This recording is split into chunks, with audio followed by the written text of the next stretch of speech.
ನಾನು ಈಗಾಗಲೇ ಹೇಳಿದ್ದೀನಿ, ದರ್ಶನ್ ಇರಲಿ ಅಥವಾ ಇನ್ಯಾವರೇ ಎಷ್ಟೇ ದೊಡ್ಡ ವ್ಯಕ್ತಿಗಳಿದ್ದರೂ ಕೂಡ ತಪ್ಪೇನೆ, ಕೊಲೆಗೇ, ಅದು ಅತ್ಯಾಚಾರನೇ. ಸೊ ಅಂಥ ವ್ಯಕ್ತಿಗಳಿಗೆ ಯಾವುದೇ ರೀತಿಯ ಆಶೆ ಆಮಿಷ ಒತ್ತಡಕ್ಕೆ ಮಣಿಯದೆ ಪೊಲೀಸ್ ಡಿಪಾರ್ಟ್ಮೆಂಟ್ ಆಗಲಿ ಕೋರ್ಟ್ ಆಗಲಿ ಅವರಿಗೆ ಸರಿಯಾದ ಶಿಕ್ಷೆ ಕೊಟ್ಟರೆ ಮಾತ್ರ ಪೊಲೀಸ್ ಡಿಪಾರ್ಟ್ಮೆಂಟ್ನಲ್ಲಿ ಮತ್ತು ಕೋರ್ಟ್ನಲ್ಲಿ ನ್ಯಾಯಕ್ಕೆ ಇದೆ ಅಂತನ್ನುವಂಥ ನಂಬಿಕೆ ಹುಟ್ಟುತ್ತೆ. ಇಲ್ಲಾದರೆ ದುಡ್ಡಿಗೋ ಅಥವಾ ವ್ಯಕ್ತಿಯ ಒಂದು ವ್ಯಕ್ತಿತ್ವಕ್ಕೋ ಯಾವುದಕ್ಕೋ ಒಂದು ಆಶೆ ಆಮಿಷಗೆ ಏನಾದರೂ ಆದರೆ ವಿಶ್ವಾಸ, ಕೋರ್ಟ್ನಲ್ಲೂ ವಿಶ್ವಾಸ ಉಳಿಯೋಲ್ಲ, ಪೊಲೀಸರಲ್ಲೂ ವಿಶ್ವಾಸ ಉಳಿಯೋಲ್ಲ.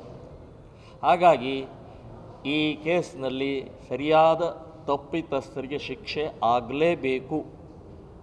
ರೇಣುಕಾ ಸ್ವಾಮಿ ಅಮಾಯಕ, ಒಬ್ಬ ಮಧ್ಯಮ ಮನೆಯ ಯುವಕ. ಆ ಹೆಣ್ಮಗಳ ಬಗ್ಗೆ ಸ್ವಲ್ಪ ಯೋಚನೆ ಮಾಡಲಿ. ದರ್ಶನನ ಹೆಂಡತಿ ಸ್ವಲ್ಪ ಆ ಹೆಣ್ಣುಮಗಳ ಮನೆಗೆ ಹೋಗಿ ಬರಲಿ.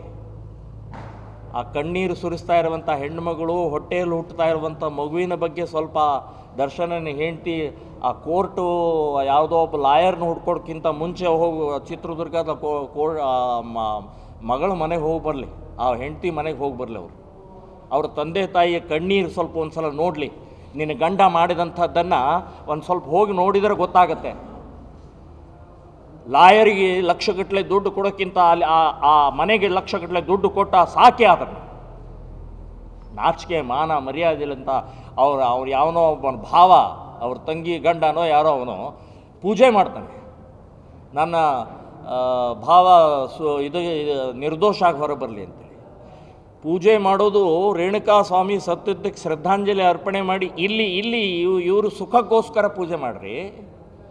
ಇನ್ನು ಅಭಿಮಾನಿಗಳು ಕೂಡ ಈ ರೀತಿಯ ದುರಭಿಮಾನ ಇರಬಾರ್ದು. ಆ ರೇಣುಕಾ ಸ್ವಾಮಿಯ ಆದಂಥದ್ದು ನಿಮ್ಮ ಮನೆಯಲ್ಲಾಗಿದ್ದರೆ, ಅಭಿಮಾನಿಗಳು ನಿಮ್ಮ ಮನೆಯಲ್ಲಾಗಿದ್ದರೆ ಅದನ್ನು ಸ್ವಲ್ಪ ಯೋಚನೆ ಮಾಡಬೇಕು. ಹಾಗಾಗಿ ಈ ಘಟನೆಯಲ್ಲಿ ನ್ಯಾಯ ಸಿಗುತ್ತೆ ಅನ್ನುವಂಥ ವಿಶ್ವಾಸ ಇದೆ.